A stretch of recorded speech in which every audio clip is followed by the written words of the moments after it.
সুপ্রিয় শিক্ষার্থীবৃন্দ, আসসালামু আলাইকুম। আশা করছি সবাই ভালো আছো। আমরা আমাদের আজকের ক্লাসে সবাইকে স্বাগত জানাচ্ছি। তোমাদের স্যার শেখ মোহাম্মদ মহিউদ্দিন।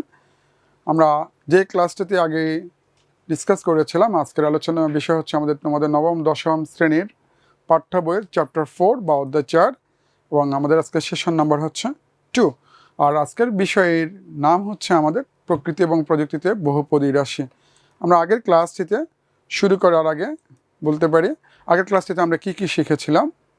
বাস্তব সমস্যা হতে বহুপদী রাশি গঠন প্রক্রিয়া শিখেছিলাম আমরা। এরপরে আমরা বহুপদী কি এই জিনিসগুলো শিখেছিলাম। বহুপদীর শ্রেণী বিভাগ করতে পেরেছিলাম।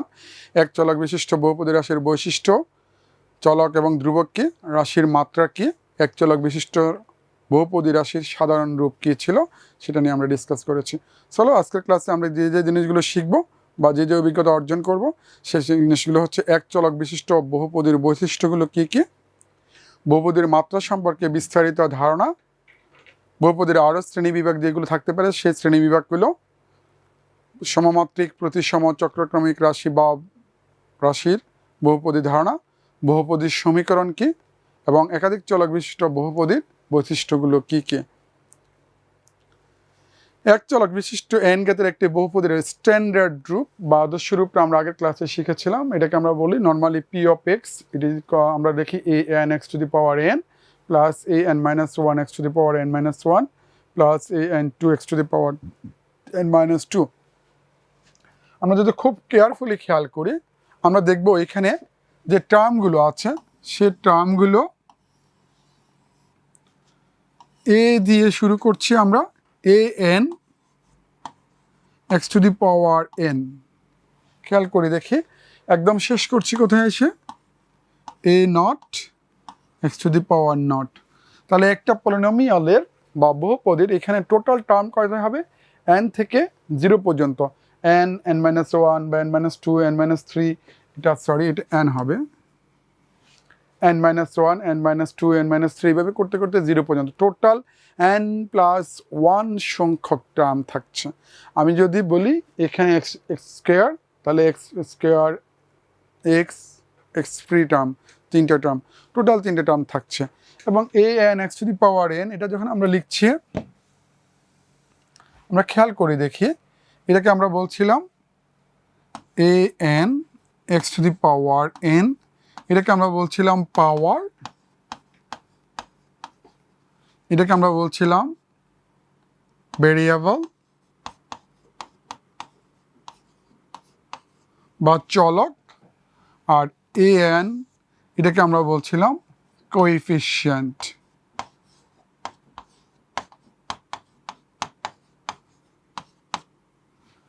আমি আবার বলছি পাওয়ার, এক্সপোনেন্ট বা ঘাত, ভেরিয়েবল বা চলক, কোএফিশিয়েন্ট বা সহগ, এই জিনিসগুলো আমরা প্রত্যেকটা নাম দিচ্ছিলাম।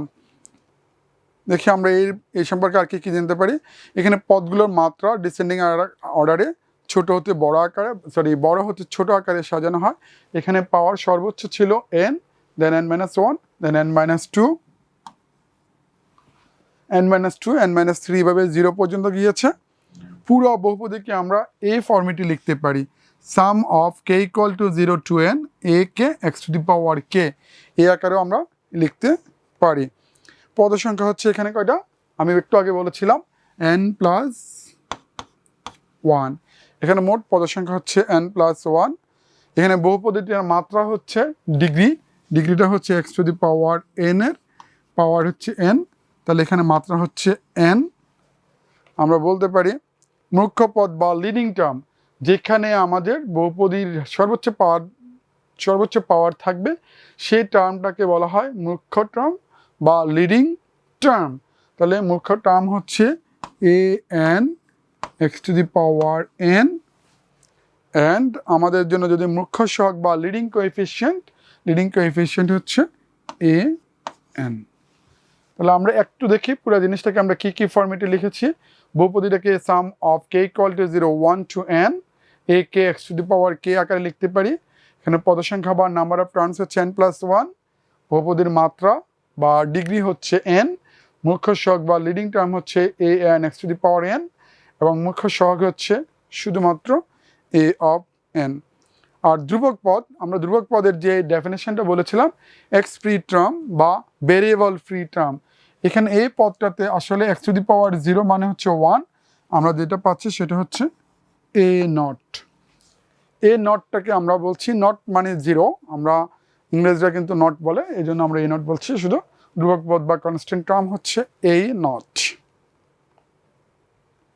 তাহলে আমরা একাধিক চলক বিশিষ্ট বহুপদীর বৈশিষ্ট্যগুলো একটু দেখি। একাধিক চলক বিশিষ্ট n ঘাতের একটি বহুপদীর আদর্শ রূপ হচ্ছে, আমরা ওইখানে লিখছিলাম পি অফ এক্স, এখানে লিখছি p of x comma y. That means x আমার একটা ভেরিয়েবল, এখানে এক্স একটা ভেরিয়েবল, ওয়াই একটা ভেরিয়েবল, দুইটাই ভেরিয়েবল, এক্সও একটা ভেরিয়েবল, ওয়াই আর একটা ভেরিয়েবল। দেখো এক্স এক্স এক্স, আবার আমরা যদি ওয়াইকে ইন্ডিকেট করি তাহলে ওয়াই ওয়াই ওয়াই, এভাবে প্রত্যেকটা টার্মে এক্স এবং ওয়াইকে কম্বাইনলি দেওয়া আছে। তাহলে এগুলোকে আমরা বলছি এখানে ডাবল ভেরিয়েবল বা দুইটা চলক আছে, একটা হচ্ছে এক্স, একটা হচ্ছে ওয়াই। এখানে পদগুলোকে c x to the power p y to the power q আকারে সাজানো হয়। বহুপদীর মাত্রা হবে p plus q. This is very important, আমাদের এই কথাটা। এখানে পদগুলোকে c x to the power p আকারে লেখা হয় এবং বহুপদীর মাত্রাটা হচ্ছে পি প্লাস কিউ। যে দুইটা থাকবে সে এক্স এবং ওয়াই এর যে পাওয়ার দুইটা, এই পি এবং ওয়াই এর পাওয়ার হচ্ছে কিউ, এই দুইটা পাওয়ারকে সামেশন করলে যেটা পাওয়া যাবে সেটা হচ্ছে আমার বহুপদীটার মাত্রা। আর প্রত্যেকটা টার্মকে c x to the power p y to the power q ফর্মেটে লিখবো, যেখানে সি হচ্ছে আমার কোএফিসিয়েন্ট বা সহগ, আর এক্স এবং ওয়াই হচ্ছে আমার ভেরিয়েবল।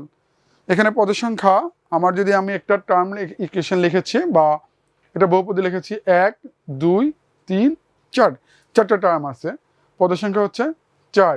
মুখ্য পদ হচ্ছে 4x square y to the power 4। দেখো আমি কিন্তু প্রথমটা লিখি নাই, এখানে 3x কিউব ওয়াই স্কোয়ার লিখেছিলাম, এখানে 4x square y to the power 4। আমরা যদি একটু কাউন্ট করি,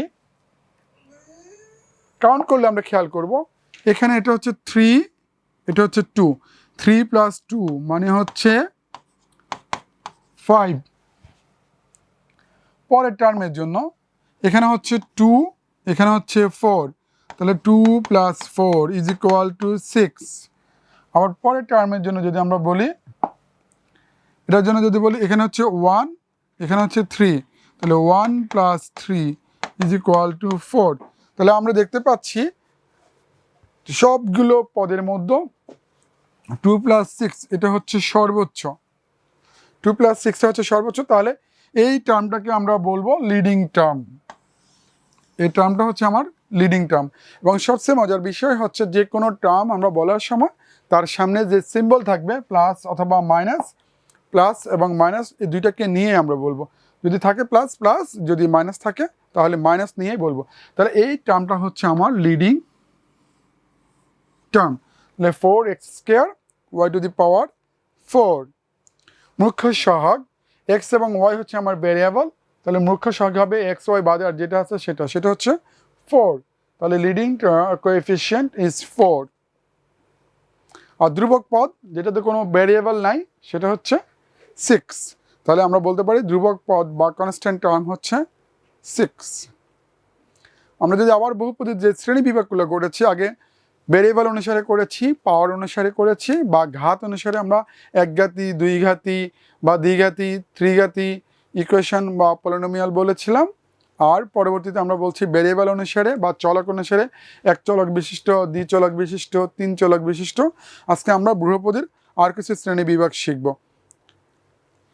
কনস্ট্যান্ট পলিনোমিয়াল, এটা হচ্ছে যদি কোনো বহুপদীর ডিগ্রি 0 হয়, মানে পাওয়ার 0, কোনো ভেরিয়েবলের পাওয়ার কিচ্ছু নাই, ভেরিয়েবলের পাওয়ার বা ঘাত হচ্ছে 0, সেক্ষেত্রে আমরা এটাকে বলি কনস্ট্যান্ট পলিনোমিয়াল। সাপোজ আমরা বলতে পারি p of x equal to 5 বা P of x equal to 100 বা 1 crore, what ever the number কিন্তু ভেরিয়েবল নাই, তাহলে আমরা এটা বলতে পারি একটা কনস্ট্যান্ট পলিনোমিয়াল বা ধ্রুবক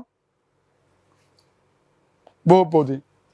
দেন লিনিয়ার পলিনোমিয়াল বা সরল রৈখিক বা সরল বহুপদী, এটা ডিগ্রি হচ্ছে 1, যেমন P of x equal to 3x minus 2, এখানে এক্স এর পাওয়ার হচ্ছে সর্বোচ্চ 1।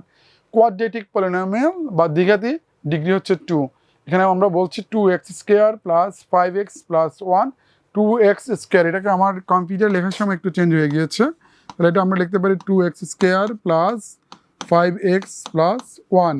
তাহলে ডিগ্রি দেখাচ্ছে এখানে, এখানে সর্বোচ্চ ডিগ্রি দেখাচ্ছে 2। তো তাহলে আমরা এটাকে আমাকে বলতে পারি কোয়াড্রেটিক পলিনোমিয়াল বা দ্বিঘাতী পলিনোমিয়াল। কিউবিক পলিনোমিয়াল ডিগ্রি 3, এটাকে আমরা একটু সুন্দর করে লিখতে পারি এভাবে x³ minus 3x² plus 2x। খেয়াল করে দেখো এখানে সর্বোচ্চ পাওয়ার বা ডিগ্রি হচ্ছে 3, এই 3 জন্য আমরা এটাকে বলছি cubic polynomial. Quadratic polynomial degree হচ্ছে 4। আমরা এটার একটা যদি এক্সাম্পল দিতে চাই, আমরা বলতে পারি x⁴ প্লাস 81, তাহলে পাওয়ার কত আছে এখানে 4, তাহলে এটা হচ্ছে একটা কোয়াড্রেটিক পলিনোমিয়াল বা ডিগ্রি 4 যুক্ত। কোয়েন্টিক পলিনোমিয়াল ডিগ্রি 5, আমরা যদি এরকম লিখি একটা polynomial p(x) is equal to x⁵ plus 3x⁴ plus 4x³ plus 2, আর কিছু লিখলাম না, এখানে এসে শেষ করে দিলাম। তাহলে সর্বোচ্চ পাওয়ার আমরা এখান থেকে পাচ্ছি সর্বোচ্চ পাওয়ার 5, তাহলে আমরা এটাকে বলতে পারি যে এটা একটা কোয়েন্টিক পলিনোমিয়াল বা 5 ঘাতি পলিনোমিয়াল বা বহুপদী। আর কোনো ক্লাসিফিকেশন যদি আমরা করতে চাই, বহুপদীর পদগুলোর উপর নির্ভর করে বহুপদী কীভাবে ভাগ করা হয়, সমমাত্রিক হোমোজেনিয়াস, প্রতিসম বা সিমেট্রিক এবং চক্রক্রমিক বা সাইক্লিক। তাহলে আমরা শিখি আসলে ডেফিনেশনগুলো কীরকম হবে। সমমাত্রিক কাকে বলা হচ্ছে? সমমাত্রিক যদি কোনো বহুপদীর প্রত্যেকটা পদের মাত্রা সমান, হোয়াট অ্যাবাউট দ্য টার্মস, প্রত্যেক পদের মাত্রা সমান। এখানে একটু খেয়াল করে দেখো, এই টার্মটাতে পাওয়ার n plus 0 is equal two n, এখানে হচ্ছে n plus n minus 1 plus 1, n minus 1 plus 1 is equal two শুধু n। এখানে যদি বলি n minus 2y², that means n minus 2 plus 2 is equal two n। তাহলে প্রত্যেকটা পদের মাত্রা হচ্ছে n, তাহলে এটা n ঘাতের একটা সমমাত্রিক বা হোমোজেনিয়াস ইকুয়েশন বা পলিনোমিয়াল। উদাহরণ হিসেবে আমরা বলতে পারি সিমেট্রিক উদাহরণটা আমরা নিতে পারি। এখানে যদি কোনো বহুপদীর যে কোনো দুটি চলকের পরস্পর প্রতিস্থাপনের পর ইন্টারচেঞ্জ করার পরে বহুপদীর কোনো পরিবর্তন না হয়, তাহলে তাকে আমরা সমমাত্রিক বহুপদী বলতে পারি। যেমন আমি একটা উদাহরণ দিচ্ছি, p(x(y) = x² plus 2xy plus y²। এখানে যদি আমরা x কে y দ্বারা রিপ্লেস করে দিই, তাহলে আমরা পাবো p(x) কে y দিয়ে, আমি বলছি x কে আমরা y দিয়ে রিপ্লেস করব, y কে x দিয়ে রিপ্লেস করব, তাহলে x হয়ে যাবে y আর y হয়ে যাবে x। দেন আমরা পাবো কত, x² means y² plus 2yx plus x²। দেখো একটু খেয়াল করে আমরা এটাকে লিখতে পারি আবার চেঞ্জ করে x² plus 2xy plus y², কোনো চেঞ্জ হয় নাই। তাহলে আমরা বলতে পারি এখান থেকে, so p of x, y is equal two p of y, x। এক্ষেত্রে আমরা এটাকে বলতে পারি প্রতিসম বা সিমেট্রিক পলিনোমিয়াল। আরেকটা হচ্ছে চক্রক্রমিক, এটা আমাদের জন্য খুবই ইম্পর্টেন্ট, এটা প্রায় প্রত্যেকটা পরীক্ষা আমাদের সময় জিজ্ঞাসা করা হয়তো। চক্রক্রমিক বা সাইক্লিক এক্সপ্রেশন কাকে বলা হচ্ছে?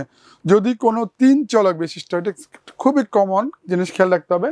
এখানে কিন্তু একটা জিনিস কমন করে দেওয়া হয়েছে, 3 চলক মিনিমাম 3টে হইতে হবে। চলক বিশিষ্ট বহুপদী p of a b c a এমন হয় যে a কে b দ্বারা, b কে c দ্বারা, c কে a দ্বারা। আমি আবার বলছি, a K b, b K c, c K a shifted to b, b is shifted to c and c is shifted to a K b দ্বারা replace করব, b কে c দ্বারা replace করব, c K a দ্বারা replace করব। এতে যদি কোনো বহুপদীর কোনো ধরনের পরিবর্তন না হয়, তখন আমরা এই বহুপদীটাকে বলবো একটা চক্রক্রমিক বা সাইক্লিক পলিনোমিয়াল। আমরা যদি একটি উদাহরণ খেয়াল করি, আমরা লিখেছি একটা p of x comma y, p of x comma y comma z is equal to x plus y plus z into x y plus y z plus z x. আমরা যদি এক্সকে ওয়াই দিয়ে রিপ্লেস করে দিই তাহলে আমরা বলতে পারি এখানে পি ওয়াই, ওয়াই হবে জেড দ্বারা রিপ্লেস অ্যান্ড জেড হবে এক্স দ্বারা রিপ্লেস। তাহলে আমরা বলতে পারি y plus z plus x, এক্সকে আমরা ওয়াই দিয়ে রিপ্লেস করেছি তাহলে ওয়াই হয়ে যাবে এক্স হয়ে যাবে ওয়াই, ওয়াইকে জেড দিয়ে, সো ওয়াই জেড, ওয়াই হচ্ছে জেড, জেড হয়ে যাচ্ছে এক্স এবং জেড হয়ে যাচ্ছে এক্স আর এক্স হয়ে যাচ্ছে ওয়াই। আমরা যদি এটাকে আবার লিখি একটু রিফর্ম করে তাহলে আমরা বলতে পারি x plus y plus z is equal to x y plus y z plus z x. তাহলে আমরা দেখতে পাচ্ছি সেম জিনিসটা হয়ে গেল। তাহলে আমরা বলতে পারি p of x comma y comma z is equal to p of y comma z comma x. তাহলে এই দুটো জিনিস সেম থেকে যাচ্ছে, তাহলে আমরা বলতে পারি এটা একটি সাইক্লিক এক্সপ্রেশন বা চক্রক্রমিক বহুপদী। যে আমরা যে জিনিসগুলো শিখেছিলাম, তাহলে এই পলিনোমিয়াল ইকুয়েশন কাকে বলবো? আমি মাঝে মাঝে ইকুয়েশন বলে ফেলছিলাম, সমীকরণ বলে ফেলতেছি। যদি কোনো একটা পলিনোমিয়ালকে আমরা ইকুয়াল টু সামথিং আকারে লিখি, আমি পি অফ এক্স লিখেছিলাম এতক্ষণ ধরে যে এটা P of x, P of x is equal two A n x to the power n plus a n minus one x to the power n minus one plus এভাবে করে যখন আমরা এ not পর্যন্ত লিখছি ইজ ইকুয়াল টু জিরো। যখন আমরা একটা equal sign use করবো তখন সাথে সাথে এটাকে আমরা ইকুয়েশন বলি। আমরা যখন লিখছিলাম x square minus three x plus two is equal to zero একটা equation, three x cube plus two x plus two এটা একটা equation, four x to the power four minus three x square plus three x plus one এটা একটা বহুপদী equation. তাহলে তোমাদের কিছু আমরা এখন জোড়ায় কাজ দিতে চাই। সে জোড়ায় কাজ হচ্ছে দুই চলক বিশিষ্ট বিভিন্ন পদসংখ্যার পাঁচটি, পদসংখ্যা বিভিন্ন হতে হবে। আমরা বলছি চলক হবে দুইটা এক্স ওয়াই অথবা এ বি অথবা পি কিউ, বাট টার্ম থাকবে কোনোটাতে দুইটা, কোনোটাতে তিনটা, কোনোটাতে চারটা, এরকম করে। আমি যদি এক নাম্বারটা করি, এই কাজটা আমি যদি দেখাই, ধরো আমি দুই চলক এক্স এবং ওয়াই নিচ্ছি, p of x comma y বলছে পদসংখ্যার পাঁচটি সমমাত্রিক, দুইটার ডিগ্রি কিন্তু সেম হতে হবে, বিভিন্ন পদসংখ্যার। আমি এখানে নিলাম একটা এক্স প্লাস ওয়াই, প্রথম পদের মাত্রা হচ্ছে এক্স, দ্বিতীয় পদের মাত্রা প্রথম পদের মাত্রা হচ্ছে ওয়ান, দ্বিতীয় পদের মাত্রা হচ্ছে ওয়ান, এটা তাহলে সমমাত্রিক, টার্ম হচ্ছে দুইটা। আমি যদি আবার বলি এরকম p of x comma y is equal to x square plus two x y plus y square. খেয়াল করে দেখো এখানে ডিগ্রি টু, এখানে ওয়ান প্লাস ওয়ান টু, এখানে টু, তাহলে প্রত্যেক পদের মাত্রা সমান দুই এবং টার্ম হচ্ছে তিনটা। এখানে ছিল দুইটা টার্ম বা দুইটা পদ, এখানে হচ্ছে তিনটা পদ। আমি যদি এরকম বলি p of x comma y is equal to x cube plus three x square y plus three x y square plus y cube. খেয়াল করে দেখো প্রত্যেকটা টার্মের ডিগ্রি হচ্ছে তিন, এখানে তিন, দুই প্লাস এক তিন, এক প্লাস দুই তিন এবং তিন, প্রত্যেকটা পদের মাত্রা হচ্ছে তিন করে এবং টার্ম সংখ্যা একটা দুইটা তিনটা চারটা, প্রথমটাতে দুইটা, পরটাতে তিনটা, পরটাতে চারটা। ঠিক একইভাবে আমি তোমাদেরকে আরও অনেকগুলো পদ বিশিষ্ট পাঁচটা সমমাত্রিক বহুপদী রাশির উদাহরণ দিতে বলছে, যাদের প্রত্যেকের পদের মাত্রা দুই হতে পারে, এরকম একটা চলক আমাদের বলতে পারি। যাদের পদের মাত্রা তিন এরকম একটা নেওয়া যাবে, পদের মাত্রা দুই এরকম একটা, পদের মাত্রা তিন, এই ধরনের কয়েকটা এক্সপ্রেশনের এক্সাম্পল দাও এবং নিজেরা জোড়ায় জোড়ায় জিনিসটা করার পর তোমাদের শ্রেণী শিক্ষককে অবশ্যই দেখাবে। বাড়ির একক কাজ হচ্ছে তোমাদের জন্য নিজেদের বাসায় নিজেরাই করবে, প্রতিসম নয়, দ্যাট মিনস হোমোজেনিয়াস না, এক্সকে ওয়াই, ওয়াইকে এক্স দ্বারা রিপ্লেস করলে সেম থাকে এরকম হবে না। এরকম বিভিন্ন পদ বিশিষ্ট 5টি সমমাত্রিক ঘাত সেম একটি বহুপদী রাশির উদাহরণ দাও। আমি তোমাদের জন্য একটা করে দিলাম। আমি যদি বলি x square minus 2xy plus y square, এখানে দেখো প্রতিসম নয়, এটা একটা এক্সকে ওয়াইকে দিয়ে এক্স দিয়ে রিপ্লেস করলে সেম আসবে। 5টি সমমাত্রিক বহুপদী রাশির বিভিন্ন পদ বিশিষ্ট, এটা কিন্তু আমার এই এক্সাম্পলটা নেওয়া যাচ্ছে না। আমরা যদি বলি এক্স স্কোয়ার মাইনাস ধরো মাইনাস 2xy প্রতিসম নয়, এরকম বলা হচ্ছে এমন পদ বিশিষ্ট প্লাস জেড স্কোয়ার। আমরা যদি এক্স এবং জেড বা ওয়াই এবং জেড রিপ্লেস করে দিই তাহলে সেখানে আর আমরা সেম পাবো না। সো এই ধরনের কিন্তু 5টা রাশি তোমাকে লিখতে হবে। লিখে তুমি অবশ্যই তোমার এটা শ্রেণীর শিক্ষককে দেখাবে। এবং দ্বিতীয় কাজটি হচ্ছে 3 চলক বিশিষ্ট একটি সরল চক্রক্রমিক বহুপদী রাশির উদাহরণ দাও। 4 চলক বিশিষ্ট a plus b plus c plus d একটি দ্বিমাত্রিক বহুপদী রাশির উদাহরণ দাও। তাহলে আজকের ক্লাসে অনুশীলনীর কাজ হচ্ছে তোমাদের কোশ্চেন নাম্বার 1, 2, 3 বাসা অবশ্যই করবে, করে তোমাদের অবশ্যই শ্রেণী শিক্ষককে দেখাবে। এটা তোমাদের হোমওয়ার্ক হিসেবে থাকলো। তাহলে আজকের ক্লাসে আমরা যে জিনিসগুলো বা আজকের অভিজ্ঞতায় আমরা যে জিনিসগুলো জানতে পেরেছি সেটা হচ্ছে 1 চলক বিশিষ্ট বহুপদীর বৈশিষ্ট্যগুলো কি কি, 2 একাধিক চলক বিশিষ্ট বহুপদীর বৈশিষ্ট্যগুলো কি কি, বহুপদীর মাত্রাগুলো কিভাবে নির্ণয় করা হয়, বহুপদীর বিস্তারিত শ্রেণী বিভাগ এবং সমমাত্রিক প্রতিসম চক্রক্রমিক রাশি বা বহুপদীর ধারণা এবং বহুপদীর সমীকরণ কাকে বলে। সো আজকের ক্লাস এই পর্যন্ত থাকলো। ইনশাল্লাহ দেখা হবে আগামী কোনো একটা ক্লাসে। সে পর্যন্ত সবাই ভালো থেকো। আল্লাহ হাফেজ। আসসালামু আলাইকুম।